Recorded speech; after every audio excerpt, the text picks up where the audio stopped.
I think so. जैसे-जैसे China corridor बेहतरी की तरफ जा रहा है और अपनी मतलब उसमें हाइप पे जा रहा है, उस तरह दुनिया में खलबली मच रही है, जिसमें अमेरिका भी डेफ़िनेटली शामिल है। और ख़ास तौर पे जो हुँ, सबसे ज़्यादा तकलीफ़ है इस बात की, वो भारत को है। और भारत हुँ, अमेरिका का अलाई है, दोस्त है। हालाँकि दोस्त हमें होना चाहिए था, हम क्लेम करते थे। पर भारत जो है हमेशा हुँ, अमेरिका से हमारे खिलाफ कोई किसी न किसी प्रोपेगेंडे के ज़रिए कोई न कोई ऐसी सैंक्शंस लगवाने में कामयाब हो जाता है।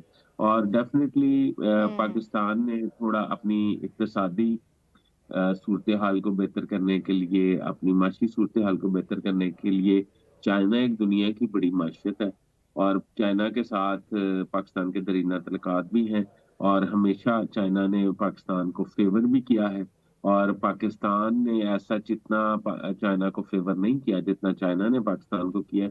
तो अगर पाकिस्तान उनके ब्लॉक में जाने की कोशिश कर रहा है, तो या हुँ। उनके साथ ताल्लुकात बेहतर करने की कोशिश कर रहा है, तो मेरे ख़्याल इस पे दूसरे ममालिक को ज़रूर तफ़ज़ात होंगे और वो इस तरह की बातें जो हैं पाकिस्तान के हवाले से करते रहेंगे, जैसा कि ये पाबंदियाँ आयद कर दी गईं, जैसा कि ये भोंडा बयान आ गया कि अमेरिका को उन मिसाइलों से हुँ। खतरा है।